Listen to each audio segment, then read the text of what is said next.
Hello બચ્ચો, કેમ છો? જય સ્વામિનારાયણ.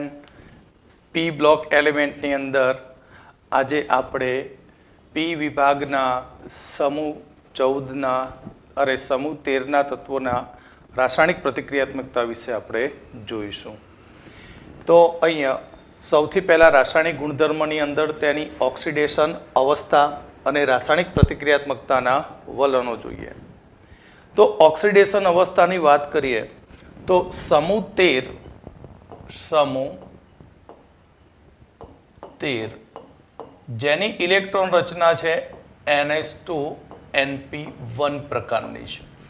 માટે 3 ઇલેક્ટ્રોન ગુમાવીને +3 ઓક્સિડેશન અવસ્થા મેળવે છે.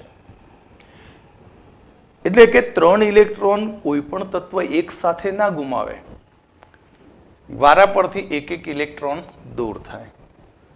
એટલે અહીંયા 3 આયનીકરણ થાય. આપણે બોરોનની વાત કરીએ તો બોરોન +3 બનાવવો એ મુશ્કેલ હોય છે. બોરોન 3+ બનાવવું એ કેવું છે? મુશ્કેલ હોય છે. B3+. કેમ?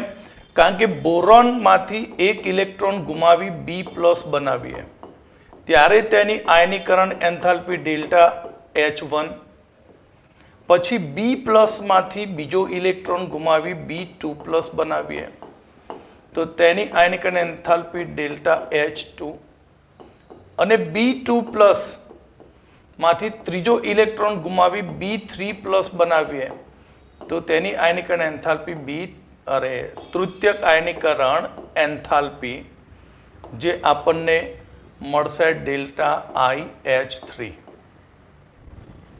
હવે આ 3 ઇલેક્ટ્રોન જે ગુમાવ્યા છે તેની કુલ આયનીકરણ એન્થાલ્પીની વાત કરીએ તો ડેલ્ટા H નેટ, તો તેનું ડેલ્ટા IH1 નું મૂલ્ય પ્લસ ડેલ્ટા H2 નું મૂલ્ય પ્લસ ડેલ્ટા H3 નું મૂલ્ય ખૂબ જ વધારે હોય છે.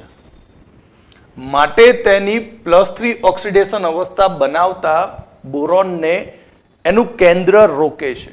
કેમ? કારણ કે બોરોનનું કદ એક તો ખૂબ જ નાનું છે, માટે તેના સંયોજકતા ઇલેક્ટ્રોન કેન્દ્રની ખૂબ જ નજીક હોય, અને કેન્દ્રની નજીક હોવાથી તેમાંથી ઇલેક્ટ્રોન આપણે ક્રમશઃ ગુમાવવા જઈએ તો ત્યાં આયનીકરણ એન્થાલ્પીના મૂલ્યો સતત વધતા જાય છે. માટે બોરોન પોઝિટિવ આયન બનાવતો નથી +3, પણ બોરોન અન્ય તત્વ સાથે એક ઇલેક્ટ્રોનની ભાગીદારી કરી અને +3 ઓક્સિડેશન અવસ્થા મેળવી શકે. એક્ઝામ્પલ તરીકે બોરોનની જોડે 3 ઇલેક્ટ્રોન છે તો તેની સાથે ફ્લોરિન એક ઇલેક્ટ્રોનની ભાગીદારી કરે અને બનાવશે BF3, અને તેમાં બોરોનની +3 ઓક્સિડેશન અવસ્થા બને. એટલે કે બોરોનનું નાનું કદ હોવાને કારણે તેની પ્રથમ 3 આયનીકરણ એન્થાલ્પીનો સરવાળો ખૂબ જ વધુ હોય છે. માટે તેની +3 ઓક્સિડેશન અવસ્થાવાળો આયન મેળવવો એ શક્ય નથી બનતો, પરંતુ તે સહસંયોજક સંયોજન બનાવવા માટે પ્રેરાય છે. પરંતુ જ્યારે એલ્યુમિનિયમની વાત કરીએ તો એલ્યુમિનિયમની પ્રથમ આયનીકરણ એન્થાલ્પી, દ્વિતીયક આયનીકરણ એન્થાલ્પી, તૃતીયક આયનીકરણ એન્થાલ્પી જે બોરોનની જે આયનીકરણ એન્થાલ્પીનો સરવાળો હતો 3નો તેના કરતા ઘણો ઓછો હોય છે. માટે એલ્યુમિનિયમ 3 ઇલેક્ટ્રોન ગુમાવીને +3 આયન બની શકે. એટલે કે તેની 3 આયનીકરણ એન્થાલ્પીના મૂલ્યનો સરવાળો ઓછો છે, માટે એલ્યુમિનિયમ +3 બની શકે. અને એલ્યુમિનિયમ એ ધાતુ છે, માટે તે વિદ્યુત ધનમય ઝડપથી બને. એટલે એલ્યુમિનિયમ ઊંચી વિદ્યુત ધનમય ધાતુ છે, માટે તે સહેલાઈથી ઇલેક્ટ્રોન ગુમાવીને +3 આયન બની શકે છે. તો અહીં સમૂહમાં ઉપરથી નીચેની તરફ જતા આપણે લાસ્ટ લેક્ચરમાં ભણ્યા હતા કે ગેલિયમ હોય, ગેલિયમ કે જેની ઇલેક્ટ્રોન રચનામાં 3d10 4s2 4p1, ઇન્ડિયમ કે જેની ઇલેક્ટ્રોન રચનામાં 4d10 5s2 5p1, થેલિયમ કે જેની ઇલેક્ટ્રોન રચનામાં 4f14 5d10 6s2 અને 6p1 પ્રકારની હોય છે. એટલે સમૂહમાં ઉપરથી નીચેની તરફ જતા ડી અને એફ કક્ષકો ભારે તત્વમાં આવે છે. ડી અને એફ કક્ષકો કદમાં મોટી હોય છે, જેના કારણે ત્યાં તમને શીખવાડ્યું હતું નિર્બળ શિલ્ડિંગ અસર થશે. એટલે કેન્દ્ર ઉપર જે ઇલેક્ટ્રોનના ચાર્જ દ્વારા રચાતું જે વાદળ છે એ એની થિકનેસ કેવી હોય? પતલી હોય. સાથે સાથે પરમાણુય ક્રમાંક વધે છે, એટલે કે તેનો વધેલો અસરકારક કેન્દ્રીય ધન વીજભાર એ NS ના ઇલેક્ટ્રોનને મજબૂતાઈથી તે પકડી રાખે છે. ગેલિયમ, ઇન્ડિયમ અને થેલિયમ ની જે S કક્ષકની ઇલેક્ટ્રોન છે એ ઇલેક્ટ્રોન વધેલા કેન્દ્રીય વીજભારને કારણે અને નિર્બળ શિલ્ડિંગ અસરને કારણે કેન્દ્ર તરફ વધુ મજબૂતાઈથી જોડાયેલું રહે છે. માટે આપણને ત્યાં નિષ્ક્રિય યુગ્મ અસર જોવા મળે.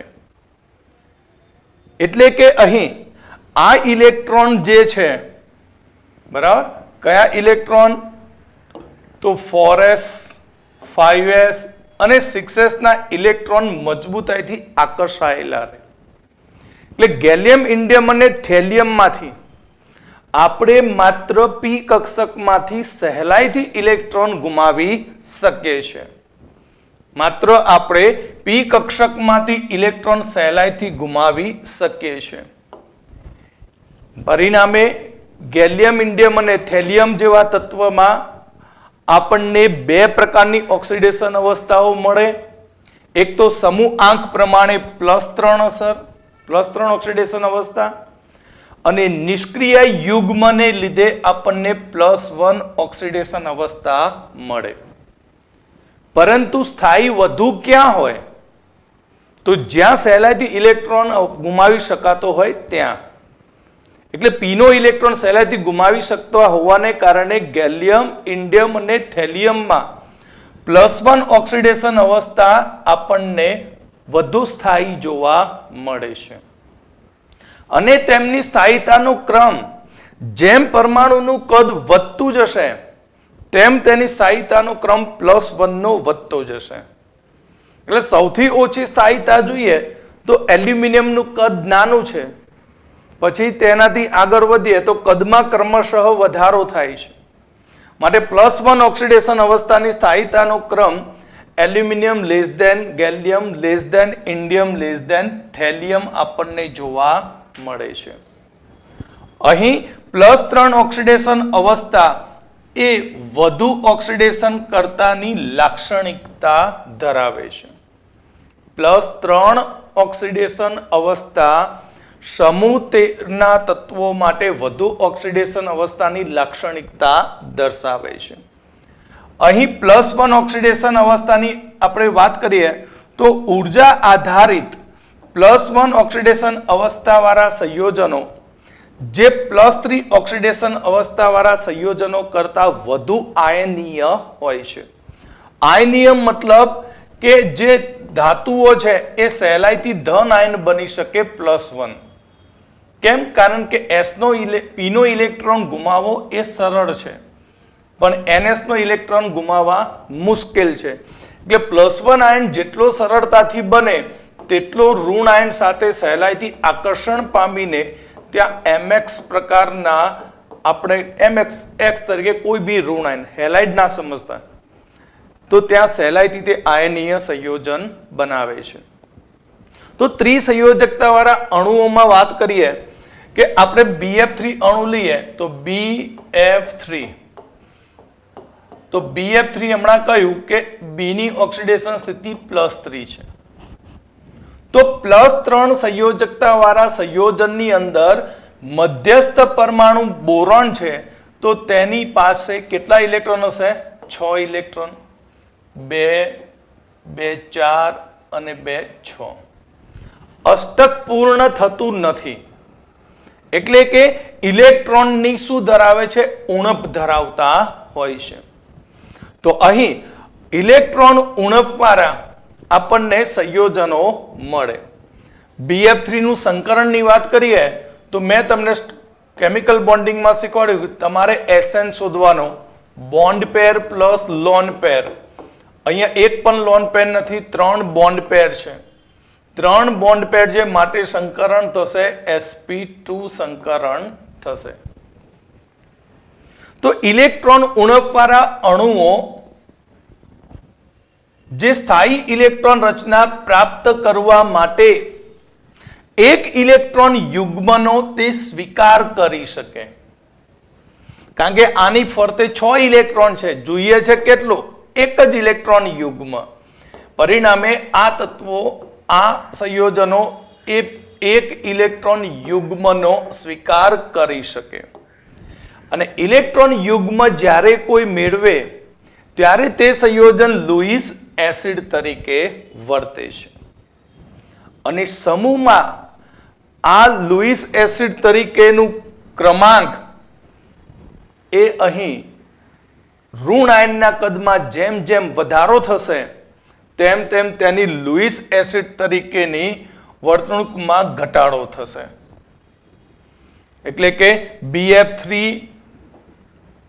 greater than BCl3 greater than BBr3 greater than BI3. તો BCl3 આપણે દોરીએ કે BCl3 બોરોન ટ્રાયક્લોરાઇડ. તો બોરોન ટ્રાયક્લોરાઇડમાં બોરોનની ફરતે 6 ઇલેક્ટ્રોન છે. હવે તેની સામે એમોનિયા આવે તો એમોનિયામાં નાઇટ્રોજન ઉપર લોન પેર છે. એમોનિયામાં અષ્ટક કમ્પ્લીટ છે, આને અષ્ટક કમ્પ્લીટ નથી, જેમાં આનું સંકરણ છે sp2 સોરી, કયું સંકરણ? sp2. જ્યારે એમોનિયાનું સંકરણ છે sp3. હવે જ્યારે નાઇટ્રોજન તેના આ ઇલેક્ટ્રોન યુગ્મનું દાન આપશે બોરોનને, અને બોરોનને દાન આપીને ત્યાં એક એડક્ટ બનશે BCl Cl Cl, અને સવર્ગ સહસંયોજક બંધ દ્વારા તે જોડાશે. તો હવે આ જે સંયોજન બન્યું તેમાંથી તમને MCQ પૂછે કે બોરોનનું સંકરણ કયું થશે? તો હવે બોરોનની આસપાસ તમે જુઓ તો ભાગીદારીથી અષ્ટક પૂર્ણ થયું માટે 1 2 3 અને 4 માટે બોન્ડ પેર આનો કેટલો થયો? 4 થયો. માટે આનું સંકરણ થશે sp3. એમોનિયાનું સંકરણ પણ ત્યાં sp3 જ રહેશે. શું રહેશે? sp3. માટે MCQ માટે ખાસ તમે આને યાદ રાખજો, સંકરણ પૂછે તો. ત્યાર પછી આગળ આપણે BCl3 બોરોનના હેલાઇડ વિશે વાત કરી, પણ એલ્યુમિનિયમનો ટ્રાયક્લોરાઇડ એ વાયુમય અવસ્થામાં અષ્ટક પૂર્ણ કરે છે, પણ ત્યારે તે ડાયમર બનાવીને, એકલા AlCl3 ની વાત કરીએ આપણે તો AlCl3, ઓકે, તો Al એની ફરતે Cl કેટલા મૂક્યા? આપણે 3 મૂકી દીધા. તો અહીંયા તો અષ્ટક પૂર્ણ થતું નથી. કેટલા ઇલેક્ટ્રોન છે? 6. પણ એની સામે જ્યારે બીજો AlCl3 લઈશું તો એક EL Cl તેનું લોન પેર ઇલેક્ટ્રોન જે છે તે લોન પેર એલ્યુમિનિયમના આપશે. ઓકે, તે જ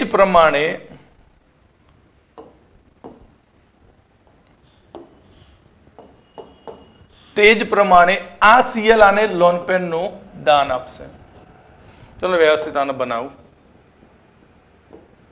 AlCl3 એટલે આ Al, એની સાથે જોડાયા Cl3 Cl. જો આ રીતે જોઈએ તો આનું સંકરણ આપણને sp2 મળે. પરંતુ જ્યારે બાષ્પ અવસ્થામાં જોડાણ કરે એલ્યુમિનિયમ, ત્યારે બાષ્પ અવસ્થામાં તે ડાયમર સ્વરૂપે હોય છે. કયા સ્વરૂપે? ડાયમર. એટલે આ Cl તેનું એક અબંધકારક ઇલેક્ટ્રોન યુગ્મ એલ્યુમિનિયમને આપે. આ Cl તેનું અબંધકારક ઇલેક્ટ્રોન યુગ્મ એલ્યુમિનિયમને આપે. અને હવે તેનું સંકરણ ચેન્જ થઈ જશે. અષ્ટક પૂર્ણ થયું માટે આનું સંકરણ થઈ જશે sp3. આનું સંકરણ પણ sp3 અને sp3 માં આકાર કયો હોય છે? સમચતુષ્ફલકીય. કયો આકાર હોય છે? સમચતુષ્ફલકીય. MCQ ની અંદર કેટલીક વખતે ફિગર પણ મૂકી દે છે અને એ ફિગરમાં તમને પૂછે છે કે આ ACl બંધની બંધ લંબાઈ કેટલી? તો તેની બંધ લંબાઈ 206 પિકોમીટર તથા AlClO સેતુ ઉપરનો Cl કહેવાય. આ શું કહેવાય? Cl સેતુથી જોડાયો. તો તેમાં AlCl Al વચ્ચેનો બંધ કોણ કેટલો થશે? તો તે બંધ કોણ 101 ડિગ્રી. પછી Cl AlCl નો બંધ કોણ 79 ડિગ્રી તથા AlCl વચ્ચેની બંધ લંબાઈ કેટલી? 121 પિકોમીટર તથા બહારની બાજુનો જે બન્યો Cl AlCl તો બંધ કોણ 118 ડિગ્રીનો હોય છે. એટલે AlCl3 એ ડાયમર સ્વરૂપે સ્થાયીતા ધરાવે છે. એટલે ત્રિસંયોજક અવસ્થામાં મોટા ભાગના સંયોજનો એ સહસંયોજક હોય છે અને પાણીમાં જળ વિભાજન પામે છે.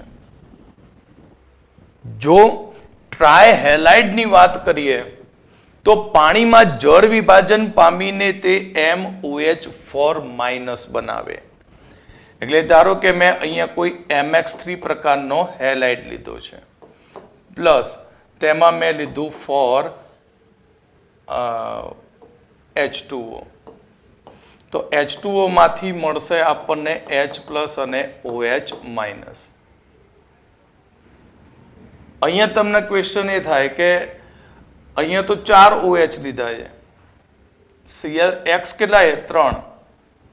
તો કેવી રીતે જોડાશે? તો પહેલા તો 3x છે એ વારા પરથી OH વડે રિપ્લેસ થશે. કોના વડે? OH વડે રિપ્લેસ થશે. બાકીનો ચોથો OH- આવ્યો જે લોન પેર લઈને આવે અને આની ખાલી ડી કક્ષક જે હોય એ ખાલી ડી કક્ષકમાં તે ઇલેક્ટ્રોનનું દાન આપીને જોડાય અને બની જશે MOH4-. શું બની જાય? MOH4-. MOH4- બને તો સંકરણ શું બની જાય? તો OH OH OH OH અને બહાર માઇનસ. તો અહીંયા સંકરણ થશે. કેટલા બંધ બન્યા? 1 2 3 અને 4. માટે સંકરણ sp3 આકાર સમચતુષ્ફલકીય બને. કયો બને? સમચતુષ્ફલકીય. પણ એલ્યુમિનિયમ ટ્રાયક્લોરાઇડની વાત કરીએ તો એલ્યુમિનિયમ ટ્રાયક્લોરાઇડ એ પાણી સાથે જળ વિભાજન પામે એસિડિક માધ્યમમાં ત્યારે તે AlH2O6 3+ આયન બનાવે છે. એટલે પાણીની એસિડની હાજરીમાં એલ્યુમિનિયમ 3 ઇલેક્ટ્રોન ગુમાવી દેશે. એલ્યુમિનિયમ તેના 3 ઇલેક્ટ્રોન શું કરે? ગુમાવે. કયા માધ્યમમાં? એસિડિક માધ્યમમાં. તો એસિડિક માધ્યમમાં 3 ઇલેક્ટ્રોન ગુમાવી પોતે Al3+ આયન બની જશે અને ત્યાર પછી આ Al3+ આયન પાણીના 6 અણુઓ સાથે જોડાણ કરશે અને બનાવશે સંકીર્ણ AlH2O6 3+ બનાવશે. એલ્યુમિનિયમ કે જેની અંદર Al3+ બનશે. એટલે એલ્યુમિનિયમની ઇલેક્ટ્રોન રચના જોઈએ તો એલ્યુમિનિયમ ઇલેક્ટ્રોન રચના 3s0 Al3+, 3p0 અને 3d0 થશે. એટલે અહીંયા Al માં 3s કક્ષક ખાલી, 3p કક્ષક ખાલી અને 3d કક્ષક 5 ખાલી છે. હવે જ્યારે પાણીના 6 અણુ આવશે તો ઓક્સિજન, દરેક પાણીનો ઓક્સિજન એક ઇલેક્ટ્રોન યુગ્મનું અહીંયા દાન આપશે. એટલે આ ઓક્સિજનનું ઇલેક્ટ્રોન યુગ્મ આવ્યું H2O. ચલો ઇલેક્ટ્રોન યુગ્મ આપણે ચેન્જ કરીએ, બરાબર. કોના ઇલેક્ટ્રોન યુગ્મ આવશે? પાણીના. ધ્યાનથી સમજો, ખાસ અગત્યનું MCQ માં પૂછી શકે. અહીંયા H2O, અહીંયા પણ H2O. તો દરેકમાં ખાલી કક્ષકમાં ઓક્સિજનનો એક એક ઇલેક્ટ્રોન યુગ્મ અહીંયા ગોઠવાશે અને આ રીતે તે એલ્યુમિનિયમ +3 સાથે પાણીનો અણુ જોડાઈ અને AlH2O6 સંકીર્ણ બનાવે. તો તમે જોઈ શકો કઈ કઈ કક્ષકો વપરાઈ ગઈ. 3s, 3p અને 2 3d માટે આનું સંકરણ થશે sp3d2 સંકરણ. કયું સંકરણ? sp3d2 સંકરણ થશે. અને sp3d2 સંકરણ હોય તો તેનો આકાર અષ્ટફલકીય હોય છે. કયો આકાર બનશે? અષ્ટફલકીય. તો અહીંયા એલ્યુમિનિયમની 3d કક્ષકો સમાયેલી હોય છે, સંકરણમાં જોયું, માટે તેમાં સંકરણ આપણને sp3d2 પ્રકારનું મળશે અને જેનો આકાર અષ્ટફલકીય હોય છે. તો આગળ વધીએ આપણે કે હાઇડ્રોજન સાથેની પ્રતિક્રિયાત્મકતા. સમૂહ 13ના તત્વો એવા છે કે હવામાંના હાઇડ્રોજન સાથે તે સીધી પ્રક્રિયા કરતા નથી. એટલે કે તમે બોરોન, એલ્યુમિનિયમની હાઇડ્રોજન સાથે પ્રક્રિયા કરીને સીધા હાઇડ્રાઇડ બનાવી શકતા નથી. તો સમૂહ 13ના તત્વો H2 સાથે સીધી પ્રક્રિયા કરીને હાઇડ્રાઇડ બનાવતા નથી, પરંતુ તેમના હાઇડ્રાઇડ એ આડકતરી રીતે બનાવવામાં આવે છે. એક્ઝામ્પલ તરીકે મારે બોરોનનો હાઇડ્રાઇડ બનાવવો છે, તો બોરોનનો હાઇડ્રાઇડ બનાવવા માટે મારે લેવું પડે બોરોન ટ્રાયફ્લોરાઇડ અને લિથિયમ હાઇડ્રાઇડ. મારે બોરોનનો હાઇડ્રાઇડ બનાવવા માટે બોરોન ટ્રાયફ્લોરાઇડ અને લિથિયમ હાઇડ્રાઇડ લેવું પડે અને તેની 450 કેલ્વિને પ્રક્રિયા કરતા B2H6 મળશે, જેને કહેવામાં આવે છે ડાયબોરેન. જેને શું કહેવામાં આવશે? ડાયબોરેન કહેવામાં આવે છે. અહીં બોરોનના ઘણા બધા હાઇડ્રાઇડ બને છે, પણ મોટા ભાગના હાઇડ્રાઇડ સંયોજનોમાં તેનું સૂત્ર બને છે BnHn+4 BnHn+6 હોય છે. આ બધા સંયોજનો એ બોરેન તરીકે જાણીતા છે. કયા નામે જાણીતા છે? બોરેન તરીકે જાણીતા છે. જ્યારે અન્ય તત્વોના હાઇડ્રાઇડ બહુલક સ્વરૂપે હોય. અહીંયા આપણને દ્વિઅણુ સ્વરૂપે જ મળ્યો, બરાબર. લખો લખીએ કે BH3 અને ટ્વાઇસ, તો આપણને દ્વિઅણુ સ્વરૂપે મળ્યો. કયા સ્વરૂપે? દ્વિઅણુ સ્વરૂપે. જ્યારે એલ્યુમિનિયમ, ગેલિયમ, ઇન્ડિયમ અને થેલિયમ એ પોલિમર સ્વરૂપે મળે. એટલે AlH3n times, GaH3n times, InH3n times, જેની અંદર MH આ રીતે આખું એનું શું હોય? જોડાણ થતું હોય છે. M એટલે મેટલ લેવાની, ગેલિયમ, ઇન્ડિયમ, બરાબર, એલ્યુમિનિયમ, ગેલિયમ, ઇન્ડિયમ લેવાની. ત્યાર પછી આપણે પરમાણુય ક્રમાંક વધતો જશે તો તેમના હાઇડ્રાઇડ સંયોજનોની સ્થાયીતા ઘટતી જાય. માટે સૌથી ઓછામાં ઓછો સ્થાયી હાઇડ્રાઇડ કોનો? થેલિયમનો હાઇડ્રાઇડ, જે અસ્થાયી છે. હાઇડ્રાઇડ બનાવીએ છીએ આપણે, જુઓ MH3. તો આ MH3 માં પણ તમે જુઓ કેટલા ઇલેક્ટ્રોન થાય છે? 6 ઇલેક્ટ્રોન જ થાય છે. ઇલેક્ટ્રોનની શું છે? ઉણપ છે. માટે આ હાઇડ્રાઇડ પણ કેવા છે? લોઇસ એસિડ છે. કેવા છે? લોઇસ એસિડ છે. પરિણામે કોઈ બેઝ તેના જોડે આવે તો બેઝમાંથી ઇલેક્ટ્રોન મેળવીને ત્યાં આપણને એડક્ટ આપતો હોય છે.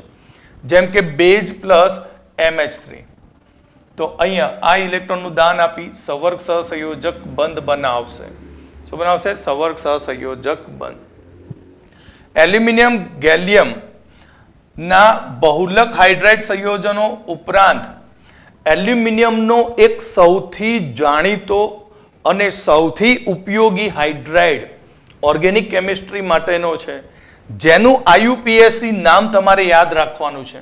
સૂત્ર હમણાં બતાવીશ કે એનું સૂત્ર શું થશે, કે લિથિયમ ટેટ્રાહાઇડ્રો એલ્યુમિનેટ રોમનાંકમાં એલ્યુમિનિયમની ઓક્સિડેશન સ્થિતિ +3. બરાબર. લિથિયમ એલ્યુમિનિયમ હાઇડ્રાઇડ એનો શોર્ટમાં આ રીતે નામ જાણીતું છે LiAlH4.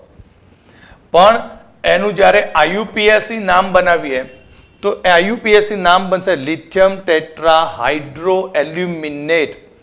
કેવી રીતે બને? તો લિથિયમ હાઇડ્રાઇડની એલ્યુમિનિયમ ટ્રાયક્લોરાઇડ સાથે શુષ્ક ઇથરની હાજરીમાં પ્રક્રિયા કરતા LiAlH4 મળે છે. અને LiAlH4 જે સામાન્ય રીતે આપણે એને કહીએ છીએ લિથિયમ એલ્યુમિનિયમ હાઇડ્રાઇડ. તો કેવી રીતે બને?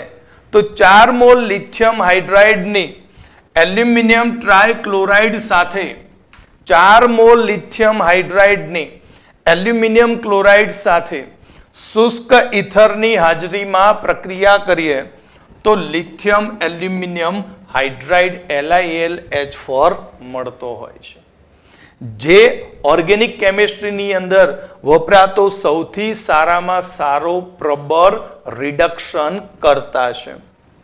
સારામાં સારો શું છે? પ્રબર રિડક્શન કરતા છે. ત્યાર પછી હેલાઇડની વાત કરીએ તો હેલાઇડ સંયોજનોની પ્રતિક્રિયાત્મકતા. તો અહીં સમૂહ 13ના તત્વો હેલોજન સાથે પ્રક્રિયા કરીને MX3 પ્રકારના ટ્રાયહેલાઇડ બનાવે છે, જ્યાં X તરીકે Cl, Br અને I છે. જેમાં બોરોનની વાત કરીએ તો બોરોનનું પરમાણુ કદ નાનું છે. મેં હમણાં જ શીખવાડ્યું, કારણ કે તેની ટ્રિપલ આયનીકરણ એન્થાલ્પીના સરવાળાનું મૂલ્ય ખૂબ જ વધુ છે, માટે બોરોન +3 ડાયરેક્ટ બનતો નથી. એટલે બોરોનનું પરમાણુ કદ નાનું હોય છે, ઊંચી આયનીકરણ એન્થાલ્પી છે, તેના કારણે તે સહસંયોજક બંધ ધરાવવાનું વલણ ધરાવે છે. જેમ કે BX3. હવે BX3 માં જોઈએ તો 3X જોડાઈ ગયા તો કેટલા બંધ થયા? તો સ્ટેરિક નંબર SN બોન્ડ પેર પ્લસ લોન પેર. તો લોન પેર 0 છે, બોન્ડ પેર કેટલા થયા? 3 જ. તો સંકરણ થયું sp3, આકાર સમતલીય ત્રિકોણ બને. ઓકે, અને આ રીતે ટ્રાયહેલાઇડ બનાવે. BX3 ના ટ્રાયહેલાઇડમાં અહીંયા આપણે જોઈએ તો આની ફરતે 6 ઇલેક્ટ્રોન છે, માટે બોરોનમાં ઇલેક્ટ્રોનની ઉણપ છે. ઇલેક્ટ્રોનની શું છે? ઉણપ છે. ઉણપ હોવાથી તે લુઈસ એસિડ તરીકે વર્તે છે. બોરોનના હેલાઇડ શું બને? Louis acid. તેમની એસિડ પ્રબળતાનો ક્રમ અહીંયા આગળ કરેક્શન કરી નાખજો. પેલા ક્રમમાં સૌથી હાઈએસ્ટ Bi3 પ્રબળ એસિડિકતા બતાવશે, ત્યાર પછી BBr3, BCl3 અને BF3 તરફ જતા તેમની પ્રબળતામાં ઘટાડો થાય. એલ્યુમિનિયમની વાત કરીએ તો આગળ શીખી ગયા તે પ્રમાણે કે અહીં એલ્યુમિનિયમ બાષ્પ અવસ્થામાં તેના ટ્રાયક્લોરાઇડ એ બાષ્પ અવસ્થામાં ડાયમર સ્વરૂપે હોય છે. ક્લોરીન સેતુ પરમાણુ મારફતે તેનું આ રીતે જોડાણ થાય છે. અહીં એલ્યુમિનિયમ ટ્રાયક્લોરાઇડની વાત કરીએ તો એલ્યુમિનિયમ ટ્રાયક્લોરાઇડ તેમાં પણ સસ્તક છે. કેટલા ઇલેક્ટ્રોન છે? મધ્યસ્થ એટમની આસપાસ 6, માટે આ પણ લુઈસ એસિડ બને છે. AlCl3 પણ શું છે? Louis acid. તો ઓર્ગેનિક કેમિસ્ટ્રીની અંદર 2 આઇટમ ખૂબ જ અગત્યની છે. કઈ 2 આઇટમ? BF3 અને AlCl3 એલ્યુમિનિયમ ટ્રાયક્લોરાઇડ, જે લુઈસ એસિડ તરીકે વર્તે છે, જેનો ઉપયોગ ઓર્ગેનિકની અંદર આપણે એરોમેટિક સંયોજનોનો જ્યારે બનાવટ એરોમેટિક સંયોજન વિશે ભણતા હોય ત્યારે એમાં ઇલેક્ટ્રોન અનુરાગી વિસ્થાપન પ્રક્રિયા આવે છે. Nitration, sulphonation, chlorination, bromination, Friedel Crafts alkylation, Friedel Crafts acylation. તો ફિડલ-ક્રાફ્ટ્સ આલ્કાઇલેશન અને એસાઇલેશનમાં આ બંને આઇટમ લુઈસ એસિડ તરીકે હોવાથી ઇલેક્ટ્રોન અનુરાગી વિસ્થાપન પ્રક્રિયામાં તે ઉદ્દીપક તરીકે વર્તે છે. ઓકે, તો ગેલિયમ અને ઇન્ડિયમની વાત કરીએ તો આપણે આગળ ભણી ગયા કે ગેલિયમ, ઇન્ડિયમ અને થેલિયમમાં કઈ ઓક્સિડેશન અવસ્થા વધુ સ્થાયી મળે? +1. નિષ્ક્રિય યુગ્મને કારણે. માટે ગેલિયમ, ઇન્ડિયમ અને થેલિયમ જે એમએક્સ પ્રકારના આયનીય હેલાઇડ બનાવે. કેવા હેલાઇડ બનાવશે? એમએક્સ પ્રકારના આયનીય હેલાઇડ બનાવે. અને તેમાં સૌથી વધુ સ્થાયીતા +1 કોની? થેલિયમની, પછી ઇન્ડિયમ અને પછી ગેલિયમ. માટે સ્થાયીતાના ક્રમની વાત કરીએ તો ગેલિયમ કરતા ઇન્ડિયમનો હેલાઇડ અને ઇન્ડિયમ કરતા થેલિયમનો હેલાઇડ જે વધુ સ્થાયી હોય છે. તો આગળ આપણે હવા સાથેની પ્રતિક્રિયાત્મકતા જોઈએ.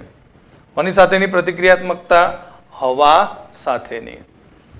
તો અહીં સમૂહ 13ના તત્વો હવા સાથે પ્રક્રિયા કરીને તે M2O3 પ્રકારના કેવા ઓક્સાઇડ? M2O3 પ્રકારના ઓક્સાઇડ અને હવાના નાઇટ્રોજન સાથે પ્રક્રિયા કરીને Mn પ્રકારના નાઇટ્રાઇડ બનાવતા હોય છે.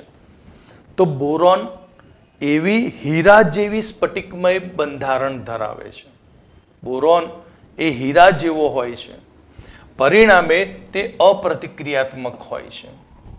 બરાબર. કઠિન તત્વમાં અધાતુમાં હીરા પછી બોરોનનો સમાવેશ થાય. તો એલ્યુમિનિયમ તેની સપાટી ઉપર ઓક્સાઇડનું અતિ પાતળું સ્તર બનાવે છે, જે ધાતુ ઉપર તેના પછી થતા કોઈ પણ હુમલાનો પ્રતિકાર કરે છે. તમને મજાની એક વાત કહું કે એલ્યુમિનિયમ પ્રબળ રિડક્શન કરતા ધાતુ છે. તમે ભણી ગયા કે સોડિયમ એ પણ પ્રબળ રિડક્શન કરતા. હવે સોડિયમને આપણે પાણીમાં નાખીએ તો શું થાય? ખબર છે ને? હાઇડ્રોજન વાયુ છૂટો પડે અને ધડાકો થાય. તો એલ્યુમિનિયમ પણ ધડાકો કરવું જોઈએ.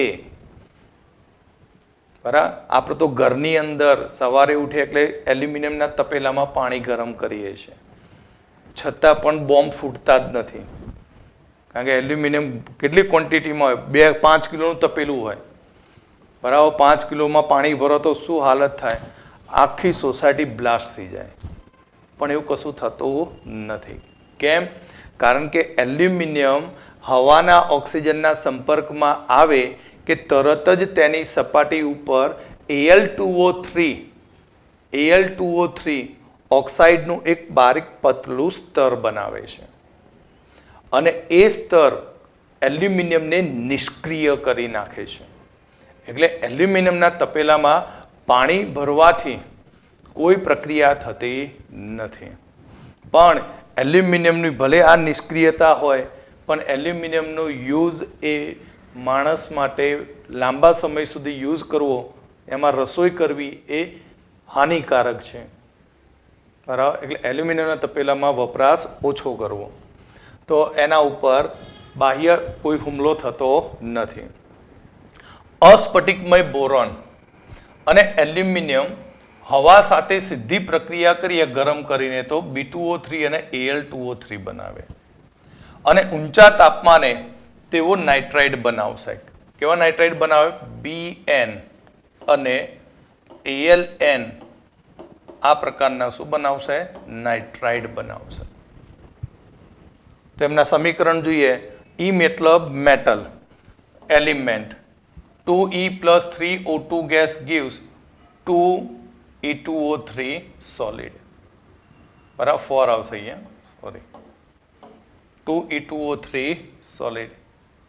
એ જ પ્રમાણે 2E + N2 gives 2En એટલે નાઇટ્રાઇડ બને.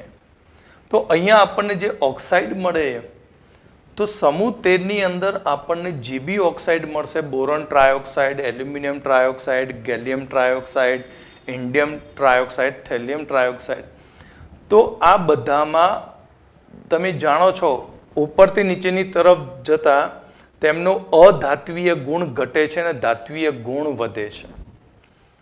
માટે અહીં સમૂહ 13ના તત્વોના ઓક્સાઇડમાં આપણને વિવિધતા જોવા મળે. બોરોનનો ઓક્સાઇડ અધાતુનો છે, માટે તે એસિડિક ઓક્સાઇડ બનાવે છે. જ્યારે એલ્યુમિનિયમ અને ગેલિયમ, બરાબર, એલ્યુમિનિયમનો ટ્રાયોક્સાઇડ, ગેલિયમનો ટ્રાયોક્સાઇડ એ ઉભયધર્મી છે. કેવો છે? ઉભયધર્મી. એનો મતલબ કે અહીંયા આપણને એલ્યુમિનિયમના ઓક્સાઇડ અને ગેલિયમના જે ઓક્સાઇડ મળે છે તે એસિડ સાથે પ્રક્રિયા આપે અને બેઝ સાથે પણ પ્રક્રિયા આપે છે.